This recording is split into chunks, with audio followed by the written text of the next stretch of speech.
Thanks for tuning in to Bourbon Drop. I'm your host, Myron. Today, we are going to do a Sample Sunday video. I know it's been a very long time since I've done a Sample Sunday video. They don't get the most traction, but I mean, hey, you got to keep putting out content. Don't forget to like, comment, and subscribe. Got to give a shout out to my man, Dave. Dave V is always looking out for a brother, man. I'm telling you, he contributes a lot to a lot of channels.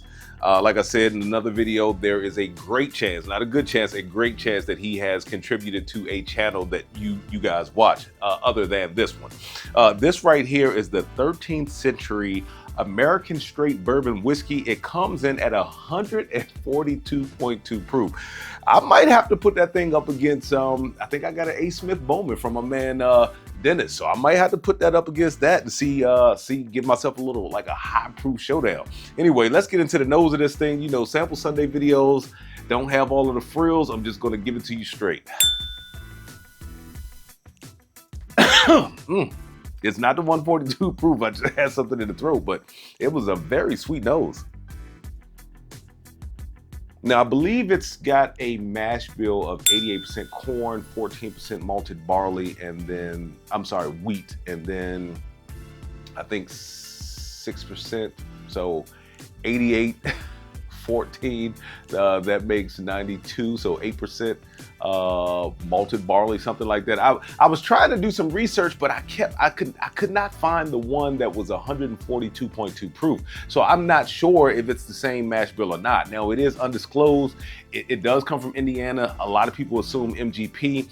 Dave didn't put any certain, age statement on the packaging of this, so I'm not sure exactly how old it is either. Now, I have had some at one of Dennis's bourbon meetups. The bottle is wild. I mean, you can stick your fist right in the middle of the bottom of the bottle because it looks like a barrel. All right, let's get back into the nose one more time. Yeah, it's a sweet nose.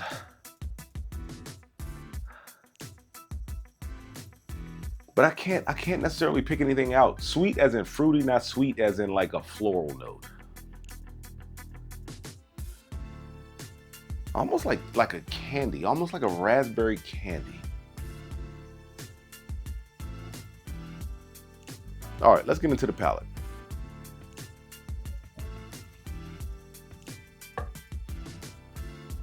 Oh, wow. Ooh. That kicked me in the nose a little bit with the proof. Proof doesn't hit you out of the glass. Like that ethanol doesn't come out of the glass screaming at you. But got it on the palate, immediately dried the palate out like an American light whiskey.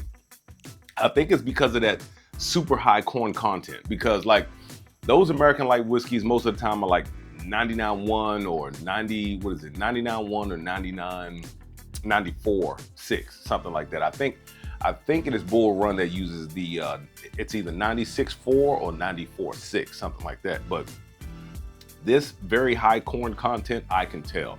And it does taste like it has some age on it. The wild thing about American light whiskeys and high corn content spirits is I get this grittiness on the palate. It's very good, very buttery, very caramel forward. It is, but there's this drying oakiness and this grittiness on the palate. All right, let's get back into the palate one more time.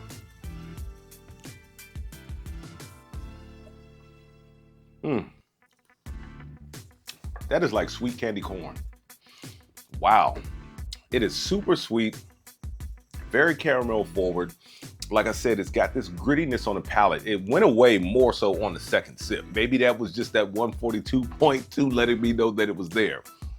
But it's very good, very sweet. Now, I see the price on these things for anywhere from 120 to 150, depending on what website you go to, and then you got to calculate shipping into that as well. So, that tells you around the ballpark of what that total number is going to be, because some places charge around 20 bucks shipping. So, it's up to you whether you want to, if you find it on the lower end for like 115 and you want to spend 135 on it, or you find it for 120 and you want to spend 140 on it, that's up to you.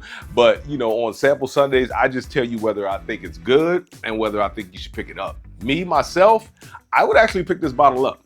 I do like it that much. That grittiness, it kind of went away on a second sip. It is very caramel forward. It is very sweet and it's very viscous. And I do like that in my whiskeys. Now this says it's an American straight bourbon whiskey. Because of the mash bill, it is, but it is a very high corn content bourbon whiskey. So keep that in mind. If you are not a fan of American light whiskeys, you might be a little turned off by this because it kind of plays in that realm. It's not going to give you those like super heavy vanilla brown sugar notes like a typical bourbon would, but it does come across very buttery, very rich, and very caramel forward. And with that being said, let the whiskey flow. Never run out unless you head into a drop. Until next time.